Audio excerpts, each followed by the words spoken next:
राधे राधे दोस्तों, हमारी आज की कहानी है किसान और बैल। बहुत समय पहले की बात है। एक गांव में रामू नाम का एक किसान रहता था। वे मेहनती और ईमानदार था, लेकिन उसके पास बहुत अधिक ज़मीन या साधन नहीं थे। रामू के पास एक छोटा सा खेत था, जिसे वह अपनी जीविका के लिए जोतता और फसल उगाता था। उसकी कमाई इतनी नहीं थी कि वह आराम से रह सके, लेकिन मेहनत से उसके परिवार का पेट किसी तरह भर जाता था। रामू के पास एक बैल था, जिसका नाम मोती था। मोती उसका सबसे बड़ा सहारा और साथी था। खेत जोतने, सामान ढोने और खेती के अन्य कामों में मोती हमेशा रामू की मदद करता था। रामू और मोती के बीच गहरा लगाव था। रामू मोती का बहुत ध्यान रखता था, उसे समय पर खाना देता और उसकी देखभाल करता। बदले में मोती भी अपने मालिक की सेवा पूरी निष्ठा और मेहनत से करता था। एक बार की बात है, गांव में भयंकर सूखा पड़ा। महीनों तक बारिश नहीं हुई, जिससे खेत सूख गए और फसलें बर्बाद होने लगीं। पानी की कमी के कारण रामू के खेत में उपज बिल्कुल ना हो सकी। स्थिति इतनी खराब हो गई कि गांव के लोग भूखे मरने लगे। रामू के पास भी खाने के लिए बहुत कम बचा था। उसकी हालत दिन प्रतिदिन बिगड़ती जा रही थी। रामू की सबसे ज़्यादा चिंता अपने बैल मोती की थी। खाने की कमी के कारण उसे ठीक से भोजन नहीं मिल पा रहा था और वह कमज़ोर होता जा रहा था।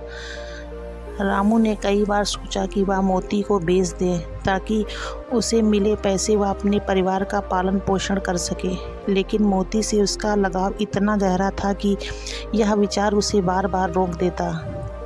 एक दिन गांव में एक व्यापारी आया। उसने सुना था कि रामू का बैल बहुत ताकतवर और मेहनती है। व्यापारी ने रामू से कहा, मैं तुम्हारे बैल मोती को अच्छे दामों में खरीद लूँगा। तुम्हें इस सूखे में परेशानी झेलनी पड़ रही है, लेकिन यह सौदा तुम्हारी मदद कर सकता है। रामू के मन में दुविधा थी।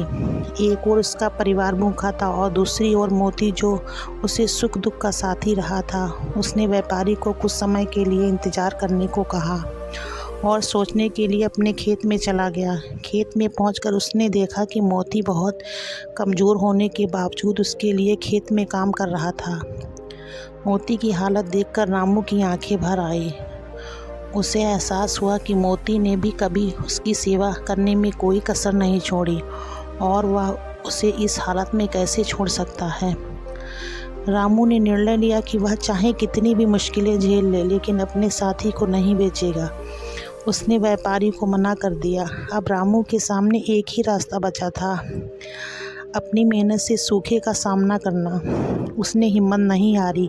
गांव के कुछ और किसानों ने भी उसकी तरह संघर्ष करने की ठानी और सबने मिलकर पास की एक नदी का पानी खेतों तक लाने की योजना बनाई।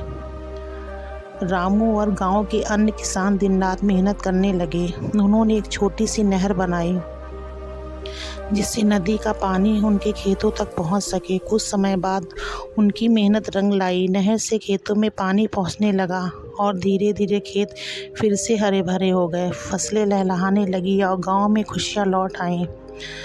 रामू की खुशी का ठिकाना नहीं रहा। मोती भी धीरे धीरे मजबूत और स्वस्थ हो गया।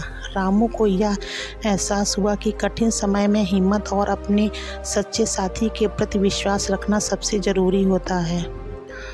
उसके और मोती के बीच का रिश्ता पहले से भी और गहरा हो गया। इस प्रकार रामू और मोती ने मिलकर मुश्किल हालात का सामना किया और एक दूसरे का साथ कभी नहीं छोड़ा। अगर आपको हमारी वीडियो अच्छी लगी तो वीडियो को लाइक करें, शेयर करें। चैनल पे नए हो तो प्लीज़ चैनल को सब्सक्राइब करें।